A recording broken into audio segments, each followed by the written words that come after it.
Hey guys, just a quick video here to show you something that I worked on today. I showed you recently my Eclipse pen, which is a red mottled celluloid, probably from like the 1920s or 1930s, possibly in the 20s.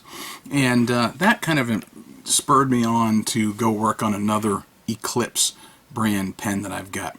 And this one is a very nice black chased hard rubber. And you'll notice some beautiful chased hard rubber pens from companies like Waterman and others. The finish on it is actually pretty nice. The only thing I found on it, there were two things actually. The clip was broken off, so this did at one time take a clip, but that was broken off. And quite honestly, I found this pen fairly inexpensively, and I was able to get it, but I never was able to use it. This pen sat in what I call my hospital drawer for at least a year, and I never did anything with it until just today and some last night.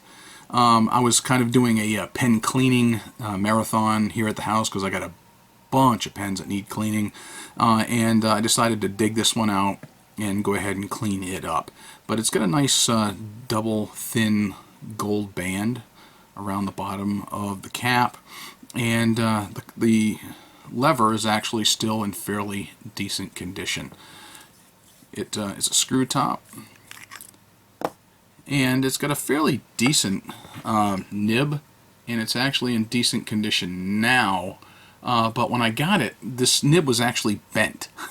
It was slightly on one end, and I managed to work on it just a little bit and do a little bit of straightening. And the tines are also, they were really out of alignment, and they were still too far apart. So I kept playing with it, and I kept playing with it, and I managed to get the tines close enough together to be able to write. But it's still quite a wet writer as it sits right now. It's a lot smoother than it was when I tried it a little while ago, and at least it's straighter, and the tines are fairly in alignment as of the last time I checked about 5-10 minutes ago with my loop. And so I was able to get that to work. So but this thing is one of the wettest writers now that I've got. It's a gusher of ink. Now I went ahead for ink. I used one of my old reliable inks, the Birmingham Pens Allegheny Arsenal Gunpowder Black. It is one of my favorites, and I probably own more of this particular ink for black than any other brand, and as such I bought several bottles.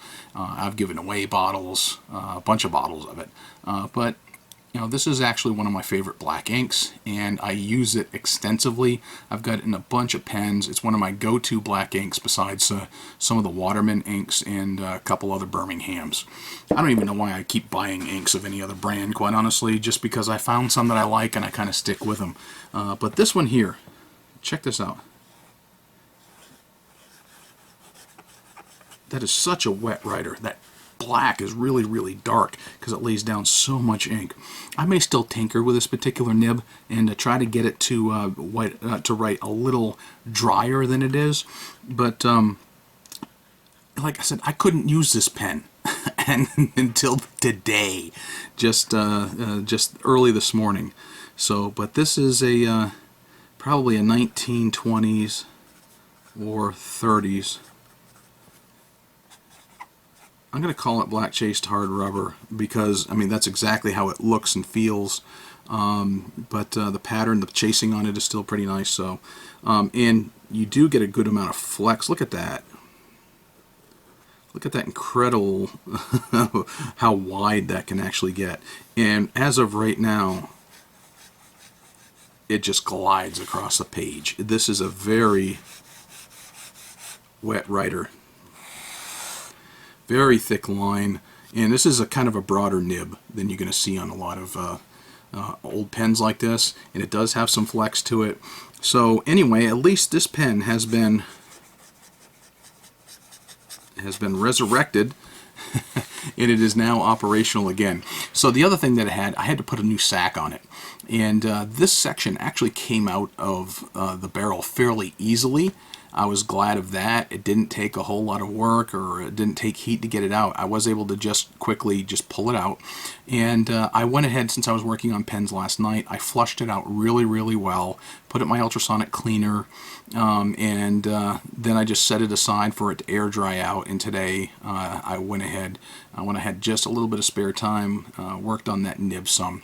And then I went ahead and put on an ink sac. This was a 21/64 of an inch diameter. I didn't have any number 21 sacks.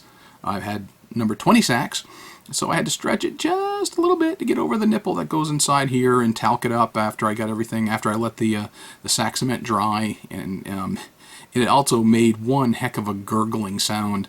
I don't have any pens that take ink sacs this big, and just a noise that it was making in the bottle was more than I was used to hearing, and I kept filling it until I didn't hear any more aspiration inside that bottle. So it seems to have a good full ink charge. We'll see how long that lasts with this particular pen, because like I said, never used it before. Hopefully where the clip broke off, it's I don't think that it punctured down through the body of that cap, so hopefully there won't be some more air holes for it to dry out even more. But so far so good. I'm kind of impressed that I actually was able to get that nib, and it's still not where I want it to be. I still want to make it drier, but so far I'm quite happy that it's writing and writing well. And now that this ink is starting to dry, you can actually see the gunpowder look of that black, because it came out. This is, like I said, some of the thickest lay down of ink of any pen that I've got. So anyway, that's Eclipse. A nice Eclipse pen out of the 1920s and 30s. And I'm not a professional. I'm just an ordinary guy who likes to tinker with them, and I was able to at least polish this up, get it looking really nice. I was able to at least tinker with the nib to get it to the point where it would write again, and I was able to resack it and bring it back to life.